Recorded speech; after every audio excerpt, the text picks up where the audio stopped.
یہی ہم کہتے ہیں کہ آخرکار اس ہمارے پیارے ملک پاکستان کا کیا ہوگا. ہماری کو وفاق کی پارٹی ہے. میڈم جیسمین صاحبہ میں یہ عرض کروں، یہ آپ کو شاباش سے آپ پروگرام کر رہی ہیں تاکہ عوام کو ان کے اصلی چہرے آہستہ آہستہ بے نقاب ہو. لیکن سر ان کو ختم کرنا ہوگا. قادری صاحب اس ٹینشن کو ختم کرنے کے لیے پلیز کوئی پاکستان کا اعلیٰ سطح کا علماء کاؤنسل کا اجلاس سرپرستی میں پرائم منسٹر کی یا صدر کی سرپرستی میں بلائیے، جس میں دیگر پارٹیز کو بھی شامل کیجئے، کیونکہ اس طرح اگر علماء کے دلوں میں ایک دوسرے کے لیے یہ سینٹیمنٹس ہوں گے تو یہ بہت زیادہ سرورت بھائی لائن پر ہیں. یہ فرقوں کے درمیان نہیں ہے مسئلہ، نہیں ہے مسئلہ. یہ فرقوں کا، یہ دہشت گرد اور پاکستان. آپ دیکھیں جی قاضی صاحب فرمائیے گا. آپ تھوڑا سا اگر آپ انہی سے پوچھنا ہے اور تو تھوڑا سا موقع دیں، اس بات کو کلیئر کرنے کے لیے چیزوں کو دیں. ہم اپنے ایمانداری سے یہ بتائیں، صرف ہم پچھلی دہشت گردی کو آج جس کے نام سے پورے پاکستان 12 سال تک دہشت گردی کی لپیٹ کے اندر رہا، 5 جولائی 1979 کو جو بیج بویا گیا تھا دہشت گردی کا، اس میں جو قوموں کو ہمیں بانٹا گیا تھا، آج آپ ایمانداری سے یہ بتائیں کہ 3.5 سال کے اندر کتنے دہشت گردوں کو سزائیں ہوئیں، کتنے لوگوں کو عبرت کا نشان بنایا گیا. آج سٹی کورٹ سے جو 4 بندے چھڑا کر لے کے گئے، ان کا کس مکتبہ فکر سے تعلق تھا، ان کا دہشت گردی سے کس دہشت گرد قوم سے تنظیم سے تعلق تھا.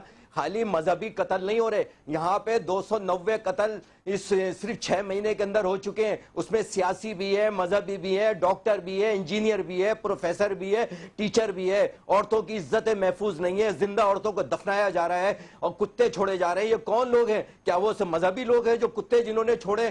لیکن کیا ہم سچ بولنے کی کیا ہمیں ہمت ختم ہو گئی ہے؟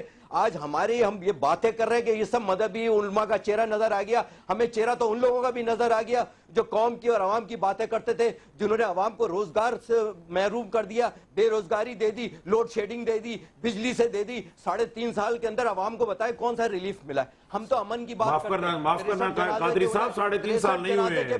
تھوڑا سا اس کو درست کریں کہ جو ہے نا 3.5 سال نہیں ہوئے ہیں، 2.25 سال ہوئے. پورے ملک کے اندر امن قائم رکھا، کسی کی گاڑی کو آگ نہیں لگائی، کسی کے گھر کو آگ نہیں لگائی، کوئی دکان نہیں جلی، 63 جنازے اٹھائے تھے. لیکن قادری صاحب اب تو ملک کو آگ لگ رہی ہے. قادری صاحب ملک کو آگ لگ رہی ہے، یہ ملک کو بچانے کا وقت ہے. ریاست کی ذمہ داری ہے. بالکل میں آپ سے ایگری کرتی ہوں سر، 100% ریاست کی ذمہ داری ہے. میں ایگری کرتی ہوں. ریاست اپنا جو ہے کردار ادا کر رہی ہے. ریاست یہ کرنا ہوگا، آج منیسل القوم یہ فیصلہ کرنا ہوگا کہ ہمیں پاکستان چاہیے یا ہم پاکستان کریں، پاکستان چاہیے ہمیں یا ہمیں دہشت گرد چاہیے. اور آج ہمیں یہ بھی قوم کو فیصلہ کرنا ہوگا. سن لیں، نہیں ہو رہا نا فیصلہ ہو چکا ہے، ملک میں دہشت گردی کی کوئی گنجائش نہیں ہے. اور اگر ان دہشت گردوں کو جو بھی نام ہے وہ پوچھے کس کے ہیں، دہشت گردوں کو جو بھی دیکھیے ریڈ بک میں کس کے نام ہیں. قادری صاحب آپ بتا دیں کس پرائس لاک ہے. کس صوفی محمد نے جس کو صوفی محمد نے جو پوری قوم کو گالی دی، پورے ملک کو گالی دی، کہاں ہے اس کو؟ کیا عبرت کا نشان بنایا گیا صوفی محمد نے؟ شریعت محمدی کے نام پر لوگوں کی گردنیں کاٹی گئی، 9 مزارات شہید کیے گئے، قبر میں سے پیر صاحب کو نکال کر، ان مشائخ علماء کو نکال کر ان کو پول پہ لٹکایا گیا 3 دن کے بعد. یہ بتائیں کون لوگ ہیں؟ ان میں سے کسی ایک کو سزا ہوئی ہے؟ مجھے صرف ایک بتا دیں، کسی ایک کو اگر سزا ہوئی ہے، کسی ایک کو عبرت نہ نشان بنایا. وزیر داخلہ رحمان ولی کی کل ہیڈنگ لگی ہوئی تھی، انہوں نے بولا تھا کہ سپہ صحابہ اور لشکر جنگی کے ریاض بصرہ جس نے 12 سال تک پورے پنجاب کے اندر دہشت گردی کا بازار گرم کر کے رکھا تھا، تھانوں کے اندر پھول لوگ نہیں اٹھاتے تھے. ریاض بصرہ کون تھا؟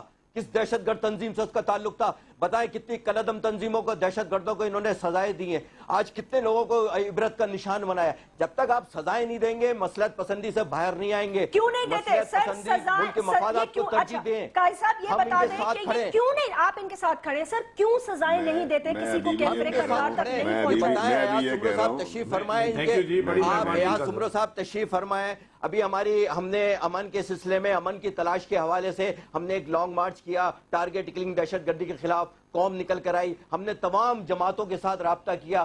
رضا بھائی بھی سامنے موجود ہیں، ایاز سمرو صاحب بھی موجود ہیں، ان کے ساتھ فوراً رہتے ہیں اور رابطوں میں رہتے ہیں. قاضی صاحب ان کا موقف لے لیتے ہیں نا، ان کا موقف لیتے. ٹھیک ہے، انہوں نے کہا ملک میں امن کے لیے ہم حاضر ہیں. اب بتائیں سر، انہوں نے کہا کسی کو کیفر کردار تک نہیں پہنچایا گیا. اچھی بات ہے. میں قادری صاحب کی بہت عزت اور احترام ہے اور ان کے خیالات کی میں تائید بھی کرتا ہوں کہ وہ ان خیالات کے کہتے ہیں کہ امن کے لیے ہم حاضر ہیں. ہم بھی امن کے لیے التجا کر رہے ہیں کہ جی اس ملک کے لیے سوچنا ہے، ہمیں فردوں کے لیے نہیں سوچنا ہے۔ انہی فردوں نے اپنے مفادات حاصل کرنے کے لیے جو ہے قوم کے مستقبل کو، ملک کو داؤ پہ لگایا ہوا ہے۔ جیسمین صاحبہ، میں یہ عرض کرنا چاہتا ہوں کہ دیکھیں گورنمنٹ اپنے جتنے بھی اس کے وسائل ہیں، جتنی بھی ان کو انفارمیشن ہے، اس کے تحت ہم دہشت گردوں کو پکڑ رہے ہیں، پکڑیں گے اور ان کو کفر کردار تک پہنچانے کی آپ یقین کریں کہ ہم پوری کوشش کریں، ہم اور ہمارے کولیشن پارٹنرز۔ ہمارا کام ہے، دیکھیں کوئی انکاؤنٹر ہوا، انکاؤنٹر میں جو ہے وہ مارے گئے، باقی ان کو پکڑ کے ہم کمپیٹنٹ کورٹ آف لا میں پیش کرتے ہیں۔ اس لیکن کے آپ بعد پولیٹیکلی ان کو کسی دہشت گرد کے پولیٹیکل پریشرز میں نہیں آئیں گے؟ کیوں آئیں گے؟ ہم پولیٹیکل پریشر میں کیوں آئیں گے؟ پاکستان پیپلز پارٹی نے اپنے میں یہ پھر آپ کہیں گے آپ بازی میں نہ جائیں۔ بہت شکریہ ناظرین، مجھے اجازت دیجیے۔ Write to me on Facebook. اللہ حافظ۔